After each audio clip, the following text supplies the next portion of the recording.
Tsunami नहीं tsunami, tsunami नहीं tsunami से डर लगता है। थोड़ा ध्यान से एक बार इसको देख लीजिएगा, क्योंकि जो हम विश्लेषण अब आपके साथ करने वाले हैं वो सीधा सीधा आपसे जुड़ा हुआ है, भारत के करोड़ों परिवारों से जुड़ा हुआ है। सुनामी नहीं सोनामी से डर लगता है। सुनामी यानी सोने वाली तबाही, चांदी वाली तबाही, ऐसी तबाही जो किसी भी युद्ध से ज्यादा खतरनाक है, ऐसी तबाही जो किसी भी आपदा से ज्यादा भयानक है, ऐसी तबाही जो हर घर हर परिवार से जुड़ी हुई है। मित्रों, जो सोना चांदी पिछले 1 साल से रॉकेट की रफ्तार से भाग रहे थे, वो सिर्फ 24 घंटे में धड़ाम हो गए। 24 घंटे के भीतर सोने चांदी की चमक ऐसे छिन गई कि लाखों लोगों की कमर टूट गई, लाखों करोड़ों घरों में अचानक कंगाली आ गई। मित्रों, इतना बड़ा नुकसान हुआ है जिसकी भरपाई मुश्किल है। इसलिए हम कह रहे हैं, इस समय आपके लिए, देश के लिए, पूरी दुनिया के लिए सुनामी से बड़ा खतरा सोनामी बन गया है।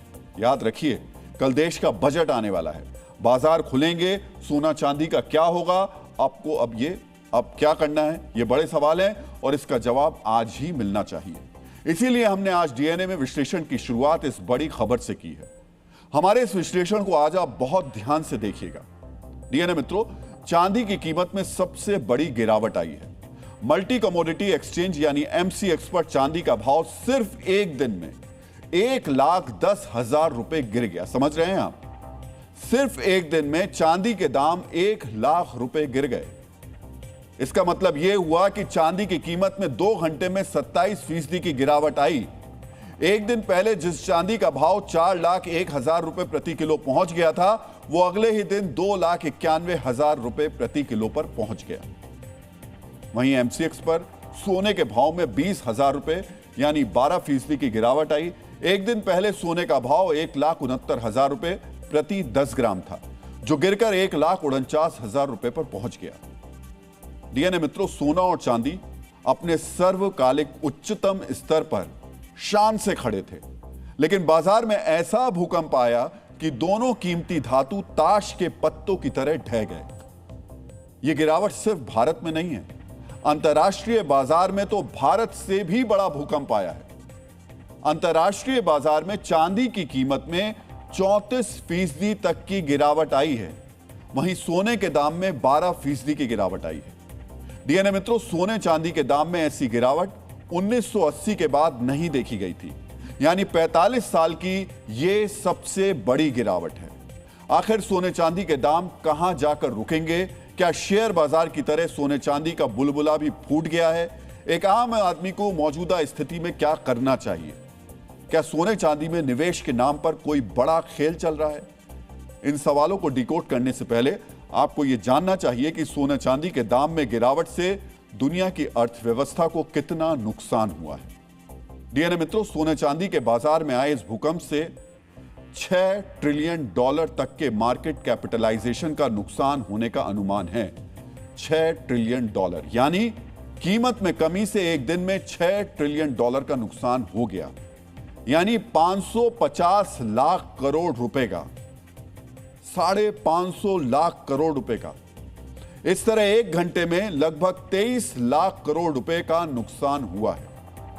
सोचिए कितना बड़ा नुकसान है ये। भारत का लक्ष्य $5 ट्रिलियन की इकोनॉमी बनाने का है। मतलब भारत जितनी बड़ी अर्थव्यवस्था बनाना चाहता है, बनना चाहता है, उससे ज्यादा कल सोने में डूब गया। अमेरिका और चीन को छोड़कर दुनिया के किसी भी देश की अर्थव्यवस्था $6 ट्रिलियन की नहीं है, लेकिन सोने और चांदी के दाम में ऐसी गिरावट आई कि एक ही दिन में इतना बड़ा नुकसान हो गया। डीएनए मित्रों, रूस यूक्रेन युद्ध पिछले 4 साल से चल रहा है। अब जरा इस डेटा को, इस आंकड़े को बहुत ध्यान से सुनिएगा।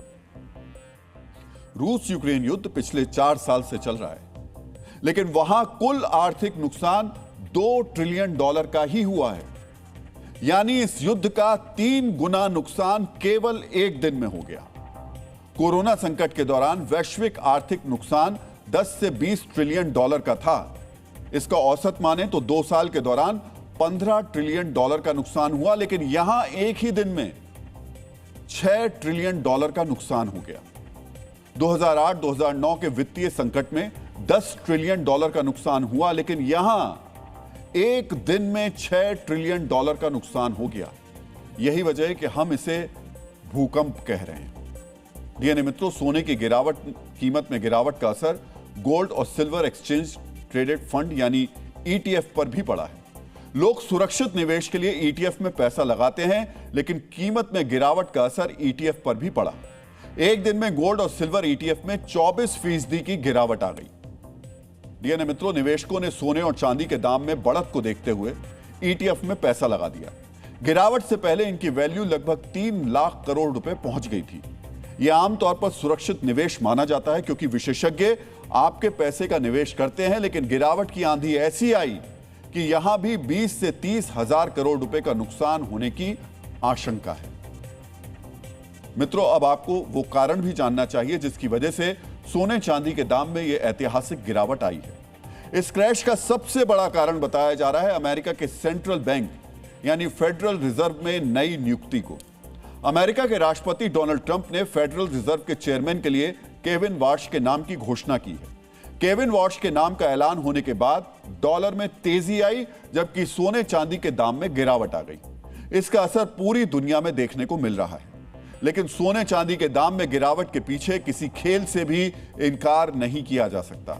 डीएनए मित्रों, जिस समय एक आम निवेशक, एक आम खरीदार सोने चांदी में पैसा लगा रहा है, उस समय बहुत से लोग सोना चांदी बेचकर अपना पैसा भी निकाल रहे हैं।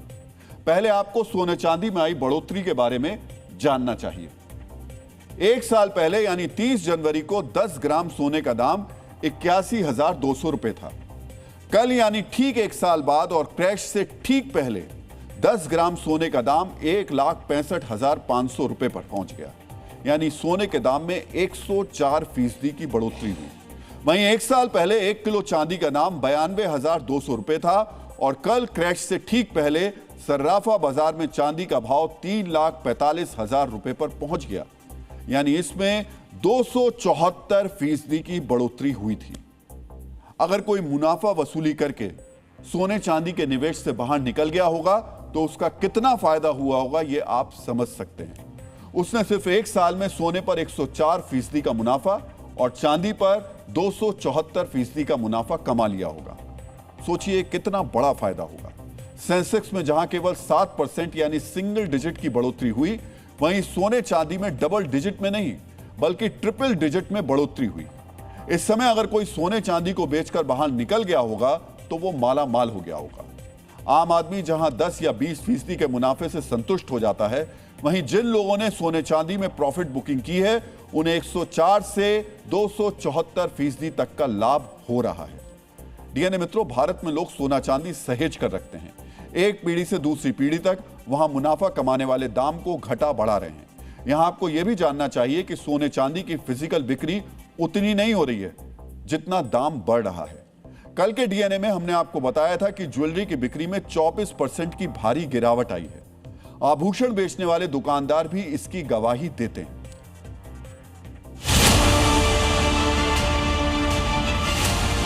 हम लोग खुद परेशान हैं क्योंकि जो सोने चांदी की स्थिति होती जा रही है, मिडिल क्लास की रेंज से बाहर होती जा रही है। सोना चांदी महंगी होने से हर दुकानदार को बहुत ज़्यादा फर्क पड़ा है कि उसका माल जो है बिक नहीं पा रहा है।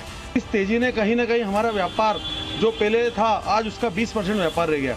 नया ग्राहक सामान लेने में कतराता है, उल्टा वो सामान बेच के अपना पैसा कैश कर रहा है। तेजी मंदी इतनी हो गई है ऊपर से नीचे तक कि ग्राहक टिकता ही नहीं है। यानी सोना चांदी जिस चीज के लिए सबसे ज्यादा इस्तेमाल किया जाता है, वहां तो महंगाई की वजह से डिमांड कम हो गई, लेकिन इसके बावजूद दाम में जबरदस्त उछाल आया है।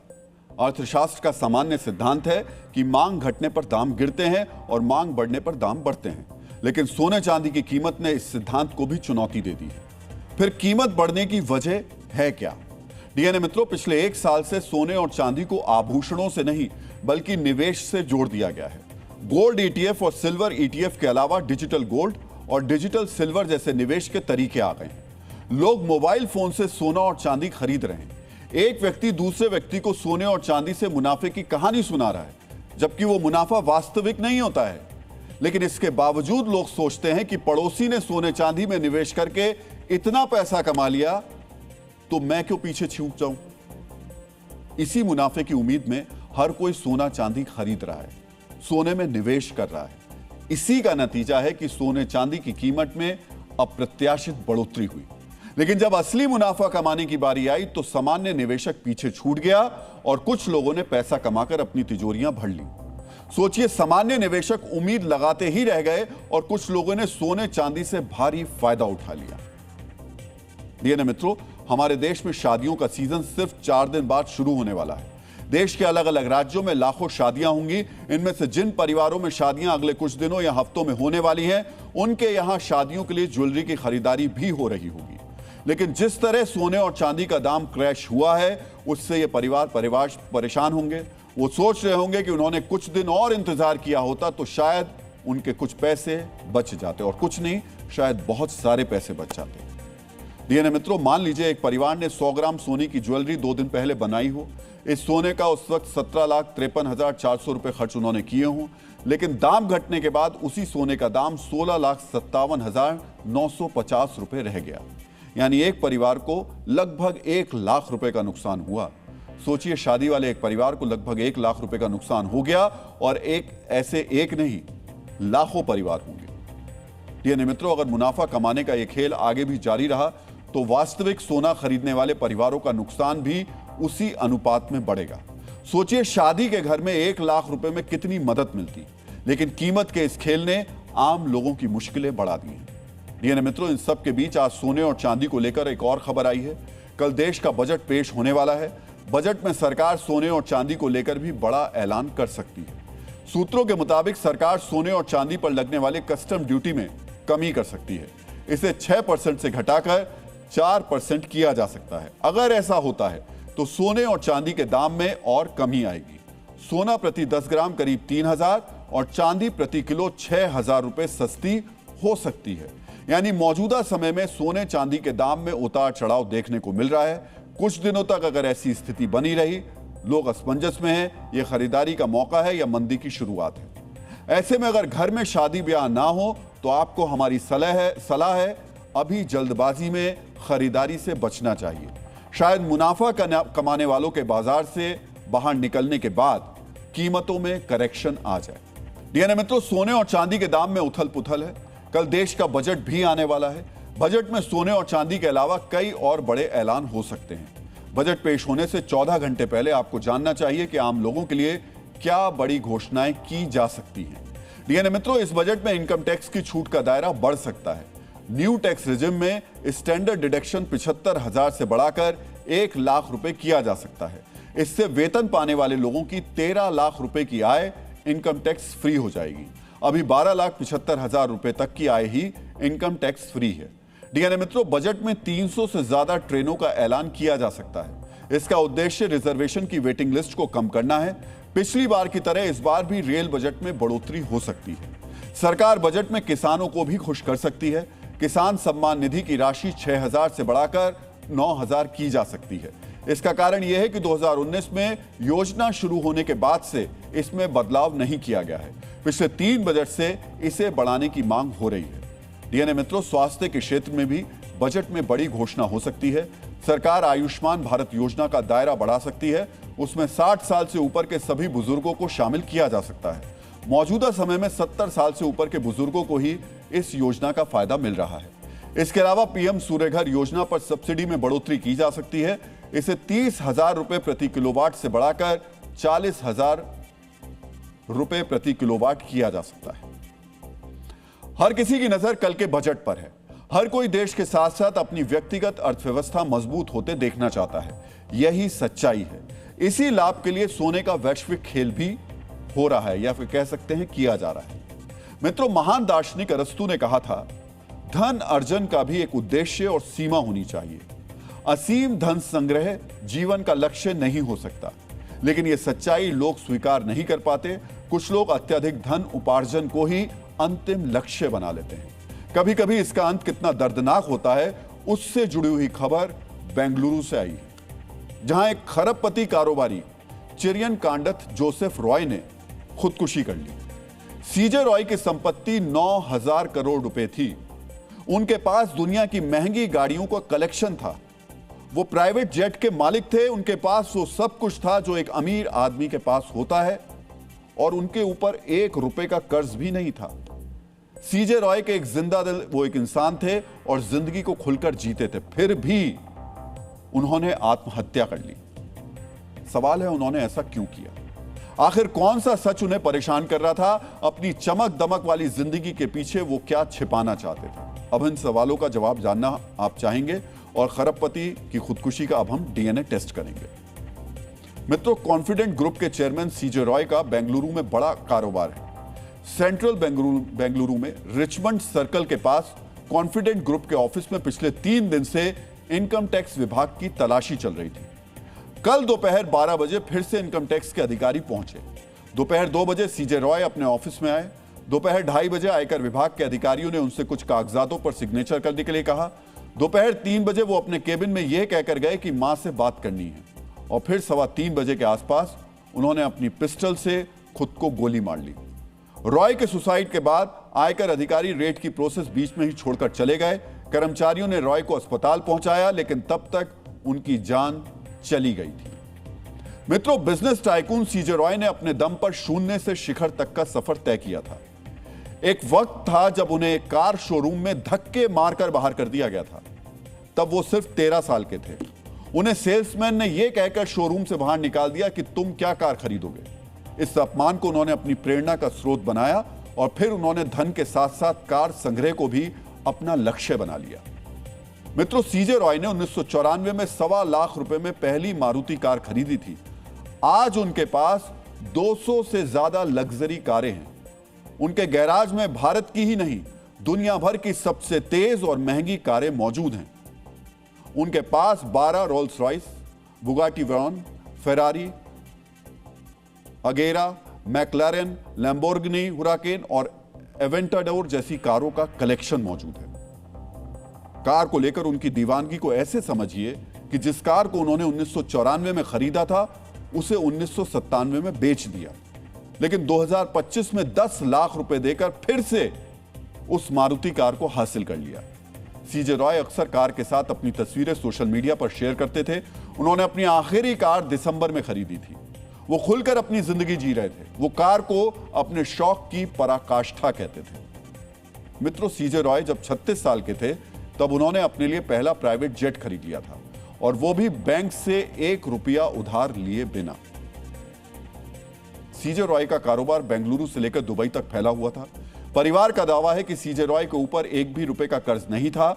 उन्हें एक विजनरी कारोबारी के तौर पर देखा जाता था। सीजे रॉय को रियल कारोबार विरासत में मिली थी। उनकी मां छोटे छोटे जमीन का टुकड़ा खरीदकर बेचती थी, लेकिन सीजे रॉय ने खुद का साम्राज्य खड़ा किया। उन्होंने 2005 में कॉन्फिडेंट ग्रुप की स्थापना की। शहर से बाहर जमीन खरीदकर घर बनाया। शुरुआत में खुद अपनी कंपनी के ब्रांड एम्बेसडर बने। रियलिटी शो में मुफ्त का फ्लैट देकर अपनी कंपनी का प्रचार किया।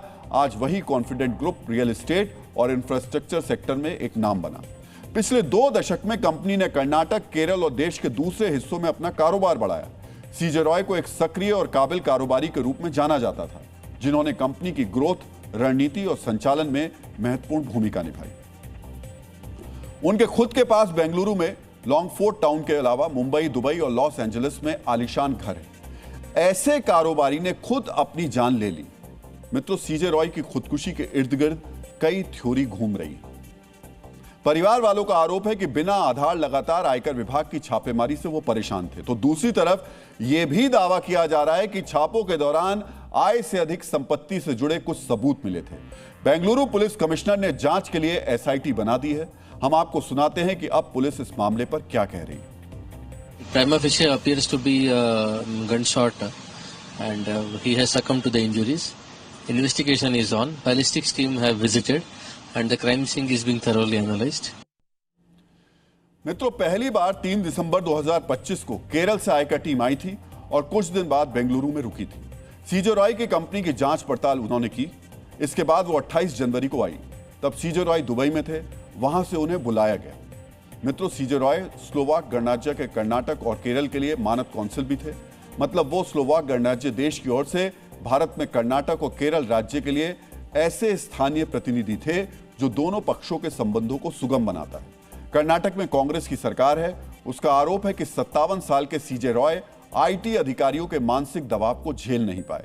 सीजे रॉय की खुदकुशी पर कैसे सियासत हो रही है, हम आपको वो भी बताना चाहेंगे। ये एक उत्पीड़न है ईडी और आईटी अधिकारियों का, और ये पूरे देश में चल रहा है। और ये तीसरा और चौथा हादसा है कर्नाटक में। हम सब जानते हैं कैसे ईडी और आईटी अधिकारी आम लोगों को, बिजनेसमैन को प्रताड़ित करते हैं। हर एजेंसी को ऑटोनॉमी प्राप्त है, हर एजेंसी अपने काम को करे और पूर्णता से भ्रष्टाचार को समाप्त करना है। इसके लिए हमें जो आरोपों को सहना पड़ेगा, हम आरोपों को सहने को तैयार हैं, लेकिन भ्रष्टाचार समाप्त हो, यह हमारी प्राथमिकता है, यह हमारी प्रायोरिटी है। राजनीति अपनी जगह है, लेकिन देश के बड़े बिजनेसमैन टाइकून की खुदकुशी की असली वजह भी अवश्य सामने आनी चाहिए। हालांकि मित्रों, मानवीयता के आधार पर इस खुदकुशी का एक दूसरा पक्ष भी जरूर देखा जाना चाहिए। वो भी तब जब समूची दुनिया में संपत्ति बनाने और जुटाने की होड़ लगी हुई है। हर कोई अधिक से अधिक संपत्ति इकट्ठे कर लेना चाहता है, एक दूसरे से आगे निकलने की प्रतिस्पर्धा कर रहा है। तब सीजे रॉय की खुदकुशी बताती है कि ऊपर से भरे हुए ऐसे लोग अंदर से कितने कमजोर होते हैं। मित्रों, इसीलिए गुरुदेव रविंद्रनाथ टैगोर ने कहा था, जिसके पास बहुत है पर जो रुकना नहीं जानता, वो भीतर से खाली ही रहता है। डीएनए मित्रों, अब हम आपको पाकिस्तान के प्रधानमंत्री शहबाज शरीफ की वो हालत दिखाने जा रहे हैं जिसे देखने के बाद शायद आप भी शहबाज के नाम के साथ में बेचारा शब्द जोड़ दें। शहबाज शरीफ की एक कथित मजबूरी समझने के लिए आपको एक बड़े आर्थिक मंच से शहबाज का कबूलनामा बेहद गौर से सुनना और समझना चाहिए। मित्रों, दर्द और मजबूरी से भरी ये आवाज सुनकर शायद आपको भी शहबाज से सहानुभूति होने लगी होगी, लेकिन यहां हम आपको सावधान कर देते हैं, शहबाज के साथ सिंपैथी जताना सबसे बड़ी गलती होगी। शहबाज शरीफ ने अपने मुल्क पाकिस्तान के सामने सच या मजबूरी नहीं कबूली है, बल्कि सच की आड़ में मुनीर की करतूत को छिपाने का काम किया है। मित्रों, 22 जनवरी को यह तस्वीर आपको याद होगी। 22 जनवरी को अमेरिकी राष्ट्रपति ट्रंप ने गाजा के लिए पीस बोर्ड खड़ा किया था और इस आयोजन में पाकिस्तान भी खुशी खुशी शामिल हो गया था। पीस बोर्ड में पाकिस्तान के शामिल होने और इजराइल के लिए काम करने का पाकिस्तान के अंदर भारी विरोध हुआ था। सवाल उठे थे कि हमास के आतंक को जायज ठहराने वाली पाकिस्तानी फौज किस हैसियत से हमास के हथियार लेगी। इस विरोध के बावजूद पाकिस्तान ने ट्रंप से मिलने वाली रियायतों के लिए इजराइल का गुलाम बनना स्वीकार कर लिया। अब विरोध की इन्हीं लपटों को ठंडा करने के लिए शहबाज कह रहे हैं कि कर्ज के बदले में शर्तें माननी पड़ती हैं। शहबाज का मकसद मुनीर को मजबूर दिखाना है ताकि पाकिस्तान में फील्ड मार्शल की फजीहत ना हो पाए। मित्रों, जिस किस्म की बातें शहबाज शरीफ कर रहे हैं वो इशारा देती हैं कि पाकिस्तान का भीख का कटोरा भर दो और बदले में कुछ भी करवा लो। ट्रंप ने अमेरिकी डॉलर दिए तो पाकिस्तानी फौज हमास की दुश्मन बन गई। सऊदी अरब ने रियाल दिए तो पाकिस्तानी फौज भाड़े की पलटन बनकर सऊदी अरब की सुरक्षा में जुट गई। चीन से युआन मिले तो पाकिस्तान की धरती पर चीन की प्राइवेट सिक्योरिटी कंपनियों को पांव जमाने की इजाजत दे दी। भीख मांगकर हर दरवाजे पर सिर झुका देना अब पाकिस्तान की विदेश नीति का एक अहम केंद्र बिंदु बन चुका है। मित्रों, अतीत में पाकिस्तान का कटोरा सरकार के हाथों में होता था, लेकिन मुनीर ने जब से कमान संभाली है तब से भीख मांगना पाकिस्तानी सरकार और फौज का जॉइंट वेंचर बन गया है। हम ऐसा क्यों कह रहे हैं, यह समझने के लिए आपको मुनीर और शहबाज की इस भीख वाली पार्टनरशिप का बही खाता ध्यान से देखना चाहिए। मित्रों, भीख के धंधे की इस पार्टनरशिप का आगाज 2022 में हुआ था, जब शहबाज शरीफ कटोरा लेकर आईएमएफ यानी इंटरनेशनल मॉनेटरी फंड के दरवाजे पर गए। आईएमएफ से शहबाज $10 बिलियन का बेल आउट यानी भीख लेकर आए। शहबाज की देखा देखी 2023 में आसिम मुनीर सऊदी अरब, यूएई और चीन पहुंचा। इन 3 देशों से आसिम मुनीर कुल $12 बिलियन की मदद यानी भीख लेकर लौटा। कुल मिलाकर शहबाज शरीफ और आसिम मुनीर ने भीख मांगने के लिए 54 विदेशी यात्राएं की और पाकिस्तान का कटोरा $22.5 बिलियन से भर गया। मित्रों, यहां आपको जानना चाहिए, भीख मांगने में पाकिस्तानी दुनिया में नंबर 1 हैं। एक अनुमान के मुताबिक तकरीबन 80 लाख पाकिस्तानी भीख मांगने के इस कथित उद्योग से जुड़े हुए हैं। पाकिस्तानी आवाम छोटे स्तर पर भीख मांगती है, जबकि मुनीर और शहबाज ने इस धंधे को गवर्नमेंट सेक्टर यानी सरकारी विभाग की शक्ल दे दी है। मित्रों, मुनीर और शहबाज की यह पार्टनरशिप उस स्तर पर पहुंच चुकी है कि वो अब पाकिस्तानी जनता की भी नहीं सुनते हैं। अब हम आपको भीख के लिए शहबाज और मुनीर की मनमर्जी से जुड़ी हिस्ट्री शीट दिखाने जा रहे हैं। 2022-23 में पाकिस्तान ने आईएमएफ से कर्ज लिया था। आईएमएफ ने शर्त रखी थी कि आर्थिक मदद के बदले में पाकिस्तान के अंदर टैक्स बढ़ाए जाएं। पाकिस्तानी व्यापारियों ने इसका विरोध किया, लेकिन शहबाज और मुनीर पीछे नहीं हटे। 2024-25 में पाकिस्तान ने सऊदी अरब और यूएई से पैसा लिया। दोनों अरब देशों की शर्त थी कि उन्हें पाकिस्तान में खनन के एक्सक्लूसिव अधिकार मिले। इस शर्त का भी पाकिस्तान में विरोध हुआ, लेकिन शहबाज और मुनीर ने जनता के विरोध से ज्यादा प्राथमिकता भीख को दे दी। मित्रों, गाजा पीस बोर्ड की तस्वीर तो आपने देख ही ली है, जहां आवाम की मुखालफत के बावजूद मुनीर और शहबाज ने पाकिस्तानी फौज भेजने और इजराइल के सामने सिर झुकाने का फैसला कर लिया है। ऐसे ही फैसलों की वजह से आज पाकिस्तान की आवाम का अपनी सरकार और फौज से भरोसा उठ गया है। यानी मित्रों, सिर्फ पाकिस्तान की आवाम ही नहीं, बल्कि शहबाज और मुनीर के कथित इस्लामिक ब्रदर्स का भी पाकिस्तान से भरोसा उठ रहा है। डीएनए में हमने आपको मुनीर के इस्लामिक नेटो प्लान से जुड़ी कई एक्सक्लूसिव रिपोर्ट्स दिखाई थी। इसी इस्लामिक नेटो के सपने पर अब इस्लामिक ब्रदरहुड के प्रतीक यानी तुर्की ने पानी फेर दिया है। पाकिस्तान को खलीफा यानी एर्दोआन ने किस तरह किनारे कर दिया, यह समझने के लिए आपको तुर्की के विदेश मंत्रालय का एक बहुत ही महत्वपूर्ण बयान बेहद गौर से देखना और समझना चाहिए। इस बयान में कहा गया है, तुर्की ऐसे किसी भी गठबंधन का हिस्सा नहीं बनना चाहता जिसका लक्ष्य एक नया सामरिक गुट तैयार करना हो। तुर्की मानता है कि गठबंधन क्षेत्रीय सहयोग और आर्थिक विकास के आधार पर बनने चाहिए। किसी भी गठबंधन की नींव सदस्य देशों के बीच एक दूसरे पर भरोसा होती है। मित्रों, अपने बयान में भरोसा जैसा शब्द जोड़कर तुर्की ने यह संकेत दे दिया कि उसे पाकिस्तान पर पूरी तरह विश्वास नहीं है। आखिर पाकिस्तान पर तुर्की या कोई और देश भरोसा करे भी तो कैसे करे? पाकिस्तान के डीएनए में दोस्तों को धोखा देना शामिल है। अपनी इसी फितरत का एक और सबूत आज पाकिस्तान ने फिर से दे दिया। अब हम आपको पाकिस्तान की इस नई करतूत की जानकारी देने जा रहे हैं।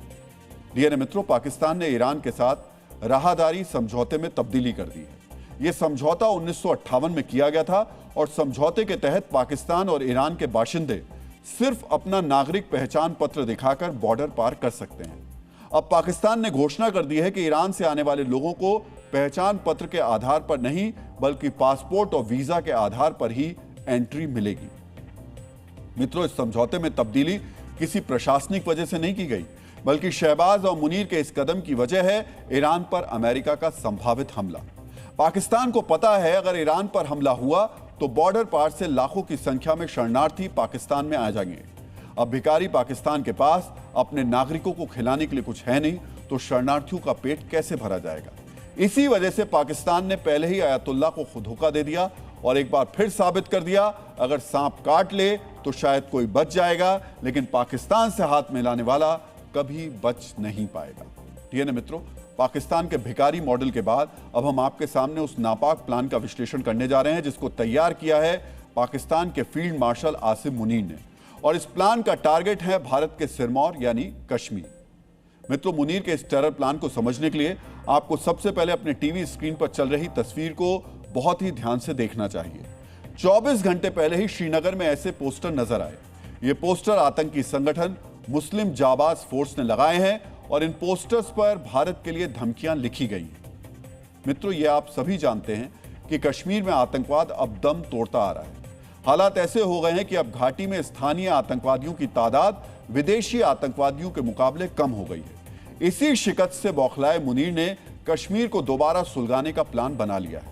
मित्रों, मुनीर के इस प्लान का केंद्र बिंदु है कश्मीर के पुराने और कमजोर हो चुके आतंकी गुटों को दोबारा सक्रिय करना।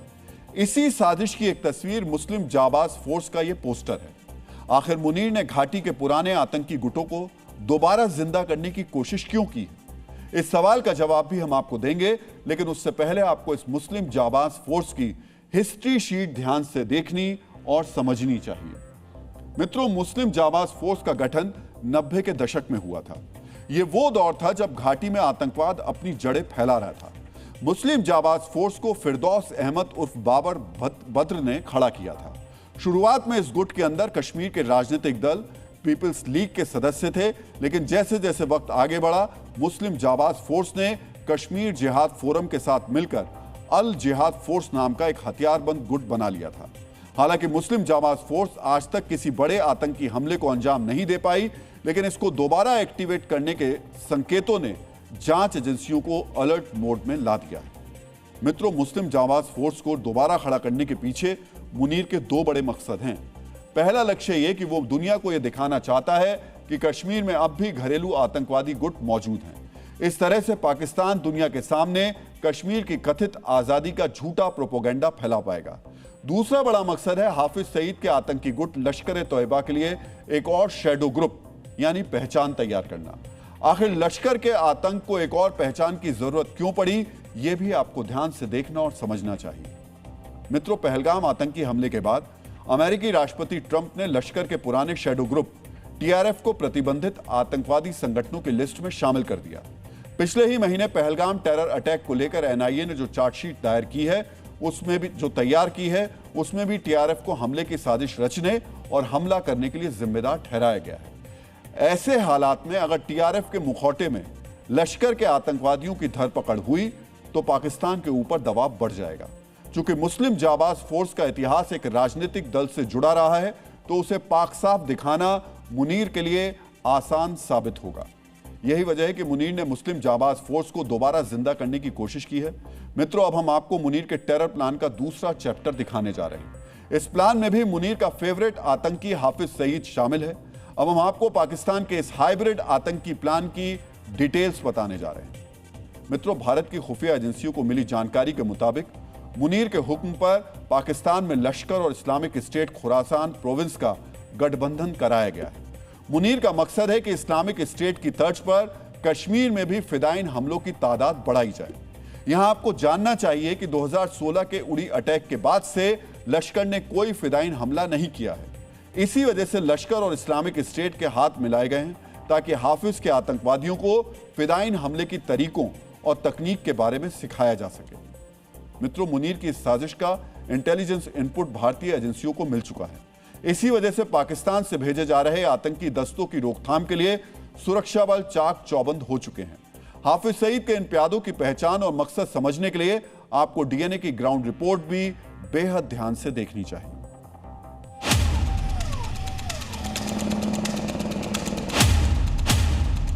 आईएसआई जम्मू कश्मीर में एक नई साजिश रचने जा रहा है। 12 जो है फिदाइन हमलावर उनको तैयार किया जा रहा है जो जम्मू कश्मीर में आतंकी हमले अंजाम देंगे। 12 मेंबरों के ये मॉड्यूल जो है वो एक्सपैंड हो जाएगा उन लोगों में जो 60 से 70 पाकिस्तानी आतंकी इस वक्त पीर पंचाल और साथ ही साथ शमशावारी रेंज और जो ऊपरी इलाके हैं वहाँ पर जो है इस वक्त सक्रिय है। और ये फिदाइन जो है इसमें कुछ अफ़गानी नेशनल्स भी हैं जो यहाँ पर सक्रिय किए जाएंगे ताकि बड़े हमले अंजाम दिए जाए। जो पेट्रोलिंग है उसको डबल कर दिया गया है क्योंकि अगर ये 12 फिदाइन जो यहाँ पर एक्टिव टेररिस्ट हैं उनमें मिल जाते हैं और किसी बड़े हमले को अंजाम देते हैं तो ये एक चिंता का विषय सुरक्षा एजेंसियों के लिए होगा। डीएनए मित्रों, मुनीर एक बार फिर भारत को दहलाने की साजिश रच रहा है, लेकिन इस साजिश का मकसद भारत को नुकसान पहुंचाना कम और पाकिस्तान को भटकाना ज्यादा नजर आता है। हम ऐसा क्यों कह रहे हैं, ये समझने के लिए आपको पाकिस्तान से आया एक बड़ा अपडेट बहुत ही ध्यान से देखना चाहिए। मित्रों, डीएनए के 30 जनवरी के संस्करण में हमने आपको दिखाया था किस तरह बागियों के खिलाफ बड़े सैन्य अभियान के लिए पाकिस्तानी फौज तैयार कर रही थी। तैयारी के बाद बागियों के खिलाफ बारूदी कार्रवाई की शुरुआत कल रात ही हो गई थी। पाकिस्तानी फौज ने 3 बड़े एनकाउंटर्स में तहरीके तालिबान और बलोच लिबरेशन आर्मी से जुड़े 41 बागियों की हत्या कर दी। मुनीर के इस हमले का जवाब आज बलोचों ने दे दिया। मित्रों, इस वक्त आपके टीवी स्क्रीन पर पाकिस्तान के बलूचिस्तान की राजधानी क्वेटा की तस्वीरें चल रही हैं। बलोच बागियों के संगठन बीएलए का दावा है कि उन्होंने क्वेटा समेत बलूचिस्तान के 10 शहरों में पाकिस्तानी फौज और अर्धसैनिक बलों पर हमले किए। इसके साथ साथ बलोच बागियों ने एक प्रेस रिलीज जारी की और यह भी कहा कि क्वेटा से लेकर नुश्की तक हुए इन हमलों का मकसद पाकिस्तानी फौज से अपने साथियों की मौत का बदला लेना है। मित्रों, मुनीर को बखूबी पता है कि बलोच बागियों का पलटवार रुकेगा नहीं। पठान बागियों का गुट यानी टीटीपी भी पाकिस्तानी फौज से बदला लेगा। इसी वजह से मुनीर ने भारत के खिलाफ साजिशों की गति बढ़ाई है ताकि वो कश्मीर में एक आध आतंकी हमला करा सके और पूरे पाकिस्तान का ध्यान मुनीर की फौज की नाकामी से हट जाए। मित्रों, अगले विश्लेषण की शुरुआत हम चीन के प्राचीन युद्ध दार्शनिक सून जू के मशहूर कथन से करेंगे। उन्होंने कहा था, सबसे खतरनाक युद्ध वो होता है जो बिना तलवार उठाए मित्रता की आड़ में लड़ा जाए। आज मिडिल ईस्ट में ईरान के साथ अरब देश कुछ ऐसा ही युद्ध लड़ रहे हैं। सारी दुनिया के सामने अमेरिका के ईरान पर संभावित हमले का विरोध किया जा रहा है, लेकिन पर्दे के पीछे अमेरिका को ईरान पर हमला करने के लिए उकसाया जा रहा है। आज हम मिडिल ईस्ट में खलीफा के इसी खंजर का विश्लेषण करेंगे, जिसे ईरान की पीठ पर घोंपने की तैयारी की जा रही है। मित्रों, आज आपको भी जानना चाहिए ईरान की पीठ पर कौन कौन से ताकतवर मुस्लिम देश खंजर चलाने की तैयारी कर रहे हैं, और जब ये मुस्लिम देश पीठ पीछे अमेरिका को ईरान पर हमले के लिए उकसा रहे हैं, तो दुनिया के सामने ईरान पर हमले का विरोध क्यों कर रहे हैं। मित्रों, आज आपको यह भी जानना चाहिए ट्रंप ने हमले से ठीक पहले अपने आखिरी संदेश में ईरान को क्या चेतावनी दी, और ईरान, रशिया, चीन के बीच संभावित वॉर जोन के बीचों बीच होने वाली नेवल एक्सरसाइज पर अमेरिका की धमकी का क्या असर पड़ा है। क्या रविवार और सोमवार को होने वाली ये एक्सरसाइज ईरान पर अमेरिका के हमले का कारण बनेगी, या फिर अमेरिका की धमकी के सामने तीनों देश सरेंडर कर देंगे। तो अमेरिका के राष्ट्रपति ट्रंप कह रहे हैं उन्होंने अमेरिका के सबसे खतरनाक करियर स्ट्राइक ग्रुप ईरान भेज दिया है, लेकिन वो चाहते हैं कि उन्हें इनका इस्तेमाल न करना पड़े। किन परिस्थितियों में अमेरिका ईरान पर हमला नहीं करेगा, उसकी शर्तें भी ट्रंप ने ईरान को बता दी हैं। पहली शर्त, ईरान परमाणु हथियार ना बनाए। दूसरी शर्त, ईरान में लोगों का नरसंहार बंद हो। मतलब ट्रंप ने संकेत दिए ईरान पर हमला रुक सकता है, समझौता हो सकता है। अब आपको इस विषय पर ईरान का रुख भी समझना चाहिए। जिस वक्त अमेरिका के राष्ट्रपति ट्रंप अपने देश में ईरान पर बयान दे रहे थे, ठीक उसी वक्त इस संभावित वॉर से जुड़ी कुछ और बड़ी मीटिंग दुनिया के अलग अलग हिस्सों में चल रही थी। ईरान के विदेश मंत्री अब्बास अराक्ची तुर्की में अपने समकक्ष हाकान फिदान और राष्ट्रपति एर्दोआन से मिल रहे थे, और सऊदी अरब के रक्षा मंत्री खालिद बिन सलमान व्हाइट हाउस में ट्रंप प्रशासन के अधिकारियों के साथ वार्ता कर रहे थे। पहले आपको जानना चाहिए ईरान के विदेश मंत्री ने तुर्की की मीटिंग के बाद क्या कहा। अब्बास अराक्ची ने वॉर रोकने से जुड़ी 3 बड़ी बातें कही। पहली बात, ईरान ने कभी भी परमाणु हथियार हासिल करने का प्रयास नहीं किया है। दूसरी बात, ईरान एक निष्पक्ष और न्याय संगत परमाणु समझौते को अपनाने के लिए तैयार है जो ईरानियों के वैध हितों को पूरा करे। तीसरी बात, समझौते में परमाणु हथियार नहीं की गारंटी के साथ प्रतिबंधों को हटाया जाना भी शामिल हो। यानी ईरान के विदेश मंत्री ने भी अमेरिका से समझौते का रास्ता खुला रखा है। तुर्की जैसे देश अमेरिका और ईरान के बीच मध्यस्थता की कोशिश भी कर रहे हैं, लेकिन अब तक ईरान और अमेरिका के बीच मीटिंग तय नहीं हो पाई। जब अमेरिका के राष्ट्रपति ट्रंप भी चाहते हैं उनको अपने नौसैनिक बेड़े का इस्तेमाल ना करना पड़े, ईरान भी न्यूक्लियर हथियार नहीं बनाना चाहता, अमेरिका से समझौता करना चाहता है, तो अमेरिका और ईरान के बीच बातचीत क्यों नहीं हो रही? मिडिल ईस्ट में रोज नए विध्वंसक वॉरशिप और एयरक्राफ्ट क्यों पहुंच रहे हैं? अमेरिका और ईरान वॉर की तैयारी क्यों कर रहे हैं? इसका जवाब आपको उस दूसरी मीटिंग में हुई बातचीत के खुलासे से मिलेगा, जिसका जिक्र हमने थोड़ी देर पहले किया था। यह मीटिंग सऊदी अरब के रक्षा मंत्री खालिद बिन सलमान के व्हाइट हाउस में ट्रंप प्रशासन के अधिकारियों के साथ की है। इस वक्त आप जिस मीटिंग की तस्वीरें देख रहे हैं, इसमें सऊदी रक्षा मंत्री खालिद बिन सलमान के सामने अमेरिका के विदेश मंत्री मार्को रूबियो और अमेरिका के रक्षा मंत्री पीट हेग्सेथ बैठे हुए हैं। इसी मीटिंग में मुस्लिम जगत के सबसे असरदार मुल्क सऊदी अरब ने ईरान की पीठ पर खंजर मार दिया। मित्रों, सऊदी रक्षा मंत्री प्रिंस खालिद बिन सलमान के साथ अमेरिकी अधिकारियों की यह मीटिंग ठीक 24 घंटे पहले हुई। एक तरफ दुनिया के सामने सऊदी ईरान पर अमेरिका के हमले का विरोध कर रहा है, दूसरी तरफ सऊदी के रक्षा मंत्री खालिद बिन सलमान ने इस मीटिंग में अमेरिका को ईरान पर हमले के लिए उकसाया है। खालिद बिन सलमान ने कहा, अगर अमेरिका के राष्ट्रपति ट्रंप ईरान के खिलाफ अपनी धमकियों को अमल में नहीं लाते तो इससे ईरानी शासन और मजबूत हो जाएगा। सोचिए, ईरान को लग रहा है सऊदी अरब अमेरिका को ईरान पर हमला करने से रोक रहा है, जिस वक्त ट्रंप रोजाना ईरान को धमकी दे रहे हैं। उस बीच जब ईरान को सऊदी रक्षा मंत्री के अमेरिकी दौरे की खबर मिली होगी तो उसको क्या लगा होगा? यह दौरा शायद अमेरिकी हमले को रोकने के लिए किया जा रहा होगा, लेकिन यहां तो सऊदी अरब उल्टी गंगा बहा रहा है, अमेरिका को समझा रहा है ईरान पर हमला करना बहुत जरूरी है। मित्रों, यह मीटिंग भी ईरान पर संभावित हमले की चर्चा के लिए हुई थी, जिसमें मिडिल ईस्ट के विशेषज्ञ और यहूदी संगठनों के प्रतिनिधि भी शामिल हुए। व्हाइट हाउस में हुई यह मीटिंग 1 घंटे तक चली और सऊदी अरब के रक्षा मंत्री के बयान को इस मीटिंग का निष्कर्ष माना जा रहा है। यानी अमेरिका ईरान पर इसलिए हमला करेगा क्योंकि अगर ईरान को अभी छोड़ दिया गया तो वो बहुत ताकतवर हो जाएगा, और इस मीटिंग के बाद ईरान पर हमले की योजना अब पक्की हो गई है, क्योंकि अब तक अमेरिकी सहयोगियों की वजह से यह हमला रुका हुआ था।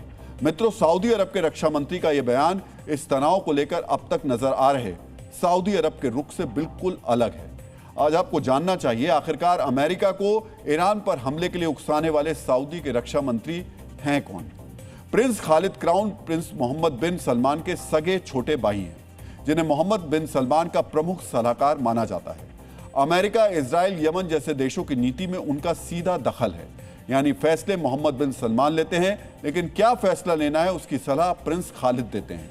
यही वजह है अगर अमेरिका जाकर प्रिंस खालिद ने ट्रंप प्रशासन को फौरन ईरान पर हमले की सलाह दी है तो इसे क्राउन प्रिंस का फैसला भी माना जा रहा है, जो अब तक ईरान पर हमले के विरोध में नजर आ रहे हैं। आज आपको ईरान वॉर पर सऊदी अरब के अब तक के रुख के बारे में भी जानना चाहिए। 3 हफ्ते पहले Saudi crown prince Mohammed bin Salman ने राष्ट्रपति ट्रंप से बात करके ईरान पर हमले की योजना को लेकर चिंता जाहिर की थी। माना जा रहा था इसी वजह से ट्रंप ने ईरान पर हमला टाल दिया था। 28 जनवरी यानी सिर्फ 3 दिन पहले Saudi crown prince Mohammed bin Salman ने ईरानी राष्ट्रपति मसूद पेशकियान से फोन पर बातचीत की थी। सऊदी प्रिंस ने ईरान को इस बात का आश्वासन दिया था सऊदी अरब किसी भी अमेरिकी हमले के लिए अपने हवाई क्षेत्र का इस्तेमाल नहीं होने देगा। मोहम्मद बिन सलमान ने कहा था सऊदी अरब ईरान की संप्रभुता का सम्मान करता है और मामले का कूटनीतिक समाधान चाहता है। यह बयान बताता है ईरान के सामने सऊदी हमले का विरोधी है, लेकिन अमेरिका के सामने हमले का पार्टनर है। वैसे इससे पहले सऊदी के अलावा कतर और यूएई जैसे देशों ने भी अमेरिकी हमले की स्थिति में अपने एयरबेस इस्तेमाल ना होने देने की बात कही थी। पाकिस्तान भी हमले के खिलाफ बयान दे रहा था, लेकिन सऊदी अरब का सच सामने आने के बाद यूएई, कतर और पाकिस्तान जैसे देशों की नीतियों को भी ईरान संदेह से देखेगा। आज अजरबैजान ने भी ऐलान किया ईरान पर हमले की स्थिति में अपने एयर स्पेस के इस्तेमाल की वो इजाजत नहीं देगा। हम आपको डीएनए में विस्तार से बता चुके हैं ये सभी देश ईरान के सामने अच्छा बनने की कोशिश क्यों कर रहे हैं। इसकी वजह ईरान का वो नोटिस है जिसे हर उस मुस्लिम देश को भेजा गया था जहां जहां अमेरिकी बेस मौजूद है। इस नोटिस में ईरान ने धमकी दी थी अगर ईरान पर हमले के लिए किसी देश ने अपनी धरती का इस्तेमाल होने दिया तो ईरान सीधे उस देश को निशाना बनाएगा। इसीलिए कोई सीधे ईरान को नाराज नहीं करना चाहता, लेकिन अंदर ही अंदर सभी ईरान पर अमेरिकी हमले का इंतजार कर रहे हैं। डीएनए मित्रों, अब पाकिस्तान ने भी अपना रंग दिखाना शुरू कर दिया है। हमने आपको थोड़ी देर पहले बताया था पाकिस्तान डॉलर्स के लिए कुछ भी करने को तैयार है। यह मुल्क किसी को भी धोखा दे सकता है, किसी का भी वफादार बन सकता है। अब अमेरिका को खुश करने के लिए पाकिस्तान ने ईरान को धोखा दे दिया है। पाकिस्तान ने अमेरिका के दबाव में दशकों पुराना ईरान पाक सीमा रहदारी सिस्टम खत्म कर दिया। हमने आपको कुछ देर पहले बताया था ईरान को दोस्त बताने वाले पाकिस्तान ने इस समझौते को खत्म करने से पहले ईरान से बात करना भी जरूरी नहीं समझा।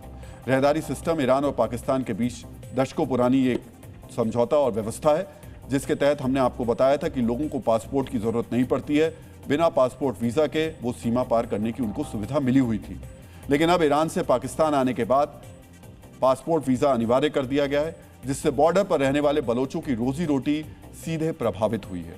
सुरक्षा के नाम पर लिया गया यह फैसला अमेरिका से एकजुटता दिखाने की कोशिश माना जा रहा है। इस कदम से पाकिस्तान ने ईरान का भरोसा तोड़ दिया और पड़ोसी के हितों को दरकिनार कर दिया। कुल मिलाकर वॉशिंगटन को खुश करने की होड़ में इस्लामाबाद ने तेहरान के साथ पुराने भरोसे पर कैंची चला दी है। डीएनए मित्रों, एक तरफ मुस्लिम देश ईरान की मुश्किलें बढ़ाकर ट्रंप को खुश कर रहे हैं, दूसरी तरफ ईरान ने एक नेवल एक्सरसाइज का ऐलान करके अमेरिका को हमले का नया मौका दे दिया है। यह युद्धाभ्यास रविवार और सोमवार को ईरान, चीन और रूस के बीच होने वाला है। तीनों देश ओमान की खाड़ी और हार्मुज स्ट्रेट के जल क्षेत्र में युद्धाभ्यास करेंगे। यह युद्धाभ्यास अमेरिका के करियर स्ट्राइक ग्रुप के करीब होना है। अमेरिका ने ईरान को यह युद्धाभ्यास नहीं करने की चेतावनी दी है और युद्धाभ्यास से इस रूट से जाने वाले जहाजों को खतरे की बात कही है। माना जा रहा है युद्धाभ्यास का जवाब अमेरिका युद्ध से दे सकता है, यानी अगले 2 दिन बहुत महत्वपूर्ण साबित होने वाले हैं। इस बीच ये खबर आ रही है अमेरिकी दबाव में चीन और रूस इस युद्धाभ्यास से हटने का विचार कर रहे हैं। अगर ऐसा होता है तो ईरान के 2 और मजबूत साथी उससे अलग हो जाएंगे और ईरान इस क्षेत्र में बिल्कुल अकेला पड़ जाएगा। मित्रों, ईरान को ना तो सऊदी पर भरोसा है ना ही पाकिस्तान पर, लेकिन खलीफा को भारत पर पूरा यकीन है। और सिर्फ ईरान ही नहीं, सभी अरब देशों को लगता है कि भारत ही भविष्य है, भारत ही भरोसेमंद मित्र है और इसीलिए इनमें से ज्यादातर मुस्लिम मुल्क पाकिस्तान से दूरी बना रहे हैं और भारत से दोस्ती कर रहे हैं। इसका सबसे ताजा सबूत दिल्ली से पूरी दुनिया को मिला। आज दिल्ली में 22 मुस्लिम देशों की बड़ी बैठक हुई। इसे आप पाकिस्तान को दिवालिया बनाने वाली बैठक भी कह सकते हैं। मित्रों, आज दिल्ली में अरब इंडिया कोऑपरेशन फोरम की मीटिंग दूसरी बैठक हुई, जिसकी अध्यक्षता भारत और संयुक्त अरब अमीरात ने मिलकर की। इसमें अरब लीग के सदस्य देशों के विदेश मंत्री और अरब लीग के महासचिव भी शामिल हुए। बैठक की अध्यक्षता करते हुए विदेश मंत्री एस जयशंकर ने नाम लिए बगैर पाकिस्तान के पाप का जिक्र भी किया। इस्लामिक देशों के प्रतिनिधियों के सामने उन्होंने स्पष्ट रूप से कहा कि सीमा पार आतंकवाद जारी है, जो अस्वीकार्य है। आतंकवाद अंतर्राष्ट्रीय संबंधों और कूटनीति के मूलभूत सिद्धांतों का उल्लंघन करता है। विदेश मंत्री ने कहा कि जो आतंकवाद से प्रभावित हैं, उसे आत्मरक्षा का अधिकार है। उन्होंने कहा कि इस वैश्विक अभिशाप से निपटने के लिए अंतर्राष्ट्रीय सहयोग को मजबूत करना आवश्यक है। मित्रों, आतंकवाद के प्रति शून्य सहिष्णुता पर सभी इस्लामिक देशों में एक सुर में सहमति जताई गई। सभी देशों ने भारत की चिंता को आगे बढ़ाया। जाहिर है, यह पाकिस्तान के लिए बड़ा झटका है। मित्रों, भारत ने इस बैठक में गाजा, सीरिया, सूडान, लीबिया और फिलिस्तीन का जिक्र कर यह साफ संकेत दिया कि भारत वैश्विक शांति में विश्वास रखता है। जो देश पीड़ित हैं, उनको लेकर न सिर्फ सहानुभूति रखता है, बल्कि उसके विकास के लिए भी रोड मैप तैयार कर रहा है। मित्रों, हमने डीएनए के 29 दिसंबर के विश्लेषण में आपको बताया था कि अशांति की आहट के बीच भारत ईरान से भी संपर्क में है और अब अरब देशों के विदेश मंत्री और उनके प्रतिनिधि भारत के साथ दिल्ली में बैठक कर रहे हैं। जाहिर तौर पर यह बैठक भारत और अरब दुनिया के बीच कूटनीतिक संबंधों को मजबूत करने की दिशा में एक और बड़ी पहल मानी जा रही है। मित्रों, अरब इंडिया कोऑपरेशन फोरम भारत और अरब देशों के बीच सबसे उच्च स्तरीय मंच है। 2008 में इसकी शुरुआत हुई थी। भारत अरब लीग का ऑब्जर्वर भी है, जिसमें 22 सदस्य देश आते हैं। भारत और अरब देश विदेश मंत्रियों की पहली बैठक 2016 में बहरीन में हुई थी और अब एक दशक बाद दूसरी बैठक दिल्ली में हुई है। डीएनए में आज का संदेश: साधारण चीजें अपनाना आसान है, लेकिन गहरी चीजें कठिन है। साधारण चीजों को छोड़कर गहरी चीजों को खोजना ही साहसी व्यक्ति का मार्ग है। डीएनए में आपको जय हिंद कहने का समय आ गया है। जय हिंद। डीएनए में आपसे फिर मुलाकात होगी। तब तक के लिए अपना ख्याल रखिए, सुरक्षित रहिए, मुस्कुराते रहिए। धन्यवाद।